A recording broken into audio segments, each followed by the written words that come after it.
Good morning, dear students. Today we will study about Hind Swaraj, a book written by Mahatma Gandhi.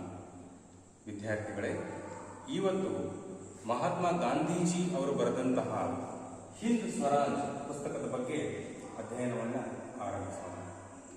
This book was written by Mahatma Gandhi from 11th December to 18th December 1909.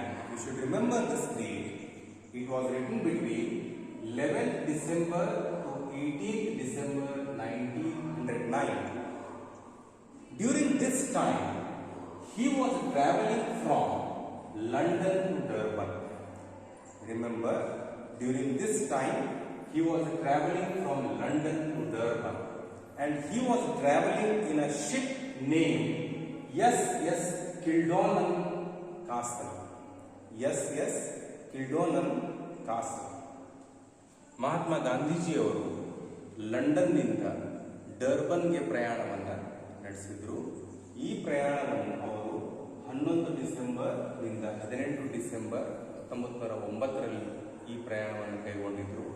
ಅವರು ಲಂಡನ್ನಿಂದ ಡರ್ಬನ್ಗೆ SS ಕಿಲ್ಡೋನನ್ castle ಅನ್ನುವಂಥ ಒಂದು ಹಡಗದಲ್ಲಿ ಅವರು ತಮ್ಮ ಪ್ರಯಾಣವನ್ನು ನಡೆಸಿದರು. ಈ ಸಮಯದಲ್ಲಿ ಅವರು ಹಿಂದ್ ಸ್ವರಾಜ್ ಅನ್ನುವಂತಹ ಪುಸ್ತಕವನ್ನು ಬರೆದರು. ಮೂಲತಃ ಈ ಪುಸ್ತಕವು ಅಂಕಣಗಳ ರೂಪದಲ್ಲಿ ಇದೆ. Originally it is in the form of columns written for a newspaper, columns written for a journal. The name of the journal is Indian Opinion. The name of the journal is Indian Opinion. This journal, Indian Opinion, was originally started in 1903. 1903ರಲ್ಲಿ ಮಹಾತ್ಮ ಗಾಂಧೀಜಿ ಅವರೇ ಈ journal ಅನ್ನು, ಈ ಪತ್ರಿಕೆಯನ್ನು ಆರಂಭಿಸಿದ್ದರು. ಆದರೆ ಪ್ರಸ್ತುತ 1909ರಲ್ಲಿ ಈ ಜರ್ನಲ್, ಇಂಡಿಯನ್ ಒಪಿನಿಯನ್, ಈ ಜರ್ನಲ್, ಈ ಪತ್ರಿಕೆಯ ಸಂಪಾದಕರು ಯಾರಾಗಿದ್ರು, ಪ್ರಕಾಶಕರು ಹಾಗೂ ಸಂಪಾದಕರು ಯಾರಾಗಿದ್ರು ಅಂತಂದ್ರೆ ವಿ ಮದನ್ಜಿ ಅನ್ನುವರು ಒಬ್ರು ಇದ್ರು. ವಿ ವ್ಯಾವಹಾರಿಕ್ ಮದನ್ಜಿ ಅನ್ನುವರು ಒಬ್ರು ಅದನ್ನ ಪ್ರಕಾಶನ ಮಾಡಿದ್ರು. ಇದು ಈ ಹಿಂದ್ ಸ್ವರಾಜ್ ಪುಸ್ತಕದ ಬಗ್ಗೆ ಅಲ್ಪ ಮಾಹಿತಿ. ಈ ಕಡೆ ಬಂದ originally it was return in Gujarati. Originally from 11 to 18 December 1909 it was written in Gujarati, but later in 1910 it was translated into English by Mahatma Gandhi himself. Mahatma Gandhiji ಅವರೇ ಈ ಪುಸ್ತಕವನ್ನು 1910ರಲ್ಲಿ ಇಂಗ್ಲಿಷ್ಗೆ ಅನುವಾದ ಮಾಡುತ್ತಾರೆ. ಒಂದು ವಿಷಯವನ್ನು ನೆನಪಿಟ್ಕೋಬೇಕು. 1909ರಲ್ಲಿ ಬರೆದಂತಹ ಗುಜರಾತಿ ಹಿಂದ್ ಸ್ವರಾಜ್ ಪುಸ್ತಕವನ್ನು ಬ್ರಿಟಿಷರು ನಿರ್ಬಂಧಿತಗೊಳಿಸಿದರು. The original Gujarati version of Hind Swaraj was banned by the British administration, but the translated version of Hind Swaraj was not banned. It was published publicly not only in South Africa but also in India. This book is in the form of a dialogue. ಇದು ಒಂದು ಸಂವಾದದ ರೂಪದಲ್ಲಿ ಇದೆ. This book is in the form of a dialogue. ಇದು ಒಂದು ಸಂವಾದದ ರೂಪದಲ್ಲಿ ಇದೆ. ಸಂವಾದ ಅಂತಂದ್ರೆ ಇಬ್ಬರು ಜನ ಇರ್ತಾರೆ. ಆ ಇಬ್ಬರು ಜನ ಒಬ್ಬರು ಪ್ರಶ್ನೆಗಳನ್ನು ಕೇಳ್ತಾರೆ, ಇನ್ನೊಬ್ಬರು ಉತ್ತರಗಳನ್ನು ನೀಡ್ತಾರೆ. ಆ ಪ್ರಶ್ನೆಗಳಿಗೆ ಉತ್ತರಗಳನ್ನು ನೀಡುತ್ತಾರೆ. Who are the two persons here? There is a reader and there is an editor. Indian Opinion Journal, Indian opinion ಪತ್ರಿಕೆಯ ಓದುಗರಾಗಿ ಒಬ್ರು, ಓದುಗರ ಪ್ರತಿನಿಧಿಯಾಗಿ ಒಬ್ರು ಇಲ್ಲಿ ಇದ್ದಾರೆ.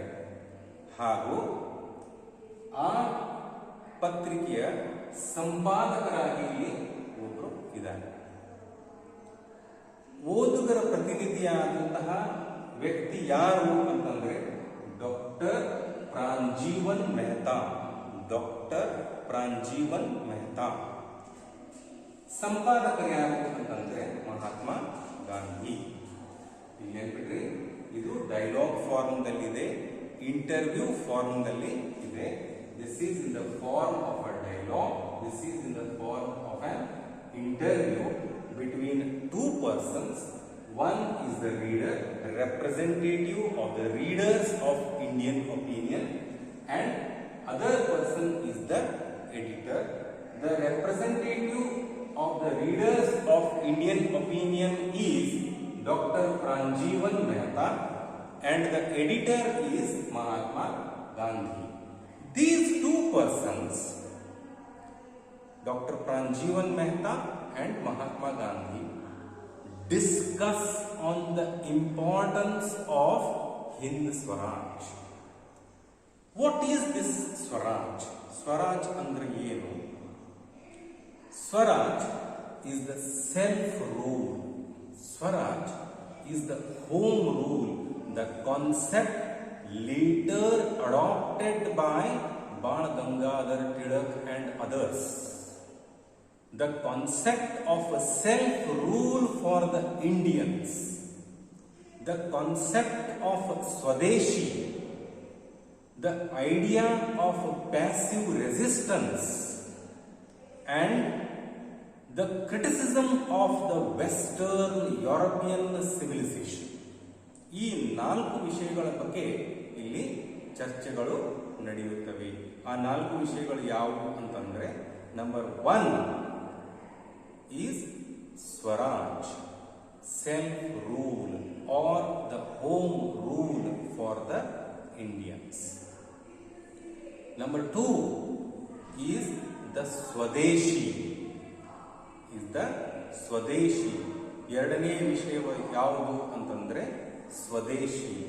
ಸ್ವದೇಶಿ ವಸ್ತುಗಳನ್ನು ಬಳಸುವುದು, ಸ್ವದೇಶಿ ಭಾಷೆಯನ್ನು ಬಳಸುವುದು.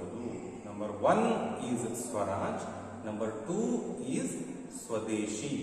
Number 3, ಮೂರನೇದು ಯಾವುದು? Passive resistance. Passive resistance. Passive resistance ಏನು? ಸಹನಶೀಲ ಪ್ರತಿರೋಧ. ಸಹನಶೀಲ ಪ್ರತಿರೋಧ. ನಿಮಗೆಲ್ಲ ಗೊತ್ತಿರೋ ಹಾಗೆ ಮಹಾತ್ಮ ಗಾಂಧೀಜಿಯವರು ಅಹಿಂಸಾ ಮೂಲಕ ಸ್ವತಂತ್ರ ಹೋರಾಟವನ್ನು ನಡೆಸಿದರು. ಹಾಗಾದರೆ ಈ ಅಹಿಂಸೆಯ ಪ್ರವೃತ್ತಿಯನ್ನು ಬೆಳೆಸಿಕೊಳ್ಳಲು ನಮಗೆ ಬೇಕಾಗಿರುವಂತಹ ಮೂಲ ಗುಣ ಯಾವುದು ಅಂತಂದ್ರೆ ಸಹನಶೀಲತೆ.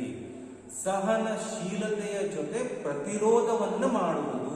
ಬ್ರಿಟಿಷರು ನಮ್ಮ ಮೇಲೆ ಹೇರಿರುವಂತಹ ವಿವಿಧ ಕಾನೂನುಗಳನ್ನು ಪ್ರತಿರೋಧಿಸಲಿಕ್ಕೆ ಯಾವುದನ್ನು ಬಳಸುವುದು? ಸಹನಶೀಲತೆಯನ್ನು ಬಳಸುವುದು. Passive resistance. 4ನೇ. The fourth important point in the book is an open criticism of the Western European civilization. ಪಾಶ್ಚಿಮಾತ್ಯ ಯುರೋಪಿಯ ಸಂಸ್ಕೃತಿ ಹಾಗೂ ನಾಗರಿಕತೆಯನ್ನು ಅವರು ಟೀಕಿಸುತ್ತಾರೆ.